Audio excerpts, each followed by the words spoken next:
Hey DJ, Brian Stoltz, Auburn Rebels. You players have been talking about looks, about getting penalized for not celebrating after turnovers, interceptions, blah, blah, blah, blah. Where did that idea come from? Well, that's a good question. I probably don't remember the origin of it. I think, as coaches, we all take bits and pieces from those we've been around and coached with. But it's been that way for a while. I just really believe in that as a coach. I think, as a staff, we all do. On defense, it starts with effort.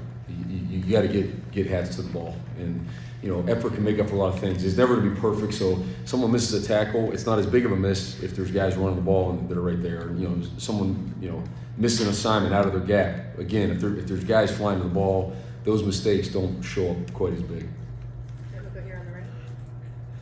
Hey DJ, Hughes talked about the way that you coach defense, and he said it reminds him a lot of some of the better offensive minds he's been around in terms of just the multiplicity of your defense and your ability to kind of boil it down and communicate it well.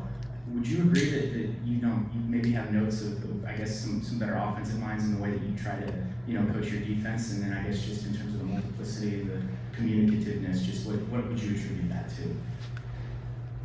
I just think in the game nowadays, you've got to be multiple because of the types of offenses we're facing and the way the tempo is going. Meaning, most teams don't huddle anymore. They line up. They want to see what you're in, and then the coordinator's making a call. I think that'll probably be even more prevalent now with the earpiece, where they're going to see what you're in, and then you'll be telling the quarterback what they want to do with it. And so, to me, you've got to present multiple looks. At the same time, there's got to be a way to kind of streamline that and communicate well with your players, because if you're too multiple and you're making mistakes out there, I think on defense that shows up a lot more. Mistakes turn into big plays and possibly touchdowns. And so, we've worked really hard to find a way to be multiple, show multiple looks, but also, create, we say create same as for our players, meaning this call is the same as this. So if it's a couple different things that are the same as for a guy, I think he can handle it. He's just memorizing what the call is, but those are the same techniques you're asking him to do. And you can present different looks for the offense. DJ, in your experience, what does it take for a true freshman to be able to play in your defense early? I mean, you've got some guys that maybe have the ability right away, but just kind of what sets those guys apart. Yeah, if you look back, we've had true freshmen play at different spots, various spots, just about everywhere we've been. I would never limit a guy to say, well, he's a freshman, and that'd be the reason why he could or couldn't do something. But I think, okay, so generally for a true freshman, he's got to have the opportunity. He's got to be at a position where there's some sort of opening or guys are competing for that spot. And I think the other thing is, usually a lot of times lies with their mental maturity. It's the handling of so many different things. When you're at college the first time, you're starting classes, there's all the other things away from home that are different, and the guys that are mentally mature enough to handle that kind of with time management and those sorts of things, I think then they can handle on the field better. Some guys are talented enough and it can help you, but their life is such a mess. It's like you're trying to get that all in line because you don't know what you're going to get from them when they're on the field. And I think oftentimes everyone obviously looks at what's on the field, but sometimes it's what's off the field is trickling in. All right, we'll stay in that row. Coach, the pass rush is vital. What can you say about who could be the key contributors this year providing a pass rush for Auburn? Yeah, I've been pleased with our guys throughout training camp in being able to generate a pass rush with 4, sometimes even 3. I think those guys up front, J-Mac and Keldrick for sure are guys that everyone here knows and have played. And they've had really good off seasons, really good training camps. I think Keyron coming in, it really helps us. I think he's done a great job, and he's a guy that can win one-on-one. And a lot of those young guys too, Amaris and Jamonte. Those guys are all guys that when you get them one-on-one situations have been effective, and we're going to need them to be. I think anytime you can create a pass rush, affect the quarterback, and get them off the spot with not having to pressure all the time to do that, it's very helpful for the defense. And so we're going to count on those guys and have different packages where they line up in different places to be able to do that. We're going to stay in that row. Go to go. On the back end, you were talking about liking to play as many players as you can. Who do you feel comfortable with now in the secondary as you're week and a half out? Yeah, it's we're still working very hard to create that depth with those guys, both outside the corner spots as well as inside. And I think when I say depth too, it's position multiplicity too. Like, to be able to be in a nickel package or a dime package and have those guys, learn more than one spot and be able to bounce around. And so, Coach Kelly, Coach Crime, those guys do a great job with them in the back end. We are going to play multiple guys back there. We feel we have enough talent to do that back there. And so, for us, then it's honing in on what guys, what each guy can handle.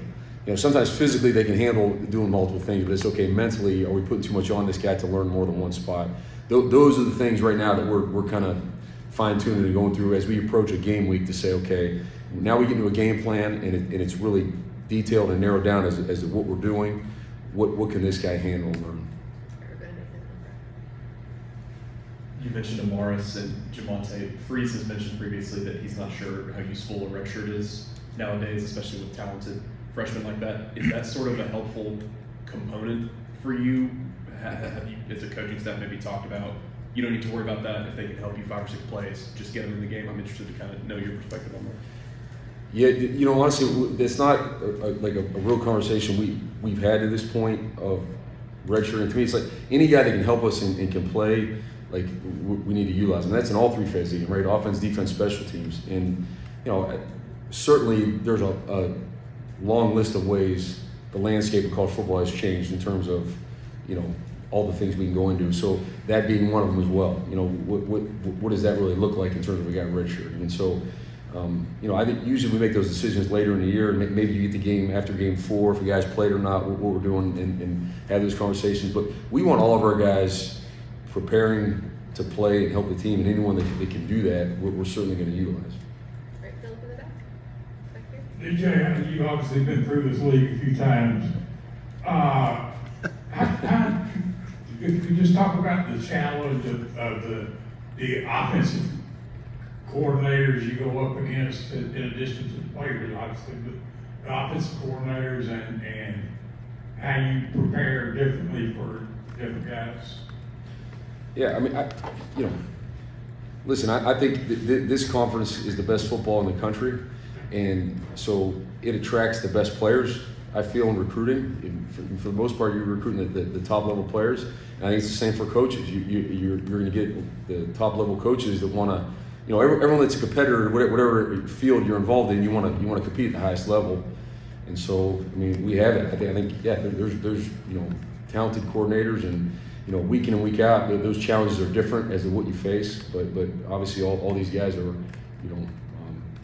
very good at what they do, and they present issues for us. And I think, again, the way the game's going, the communication of, I think, presents some issues on the defense as well. But those are all things that we're continuing to work through. But it's a great challenge. It's something we embrace every week. All right, we have time for a couple more. Ainsley in the back.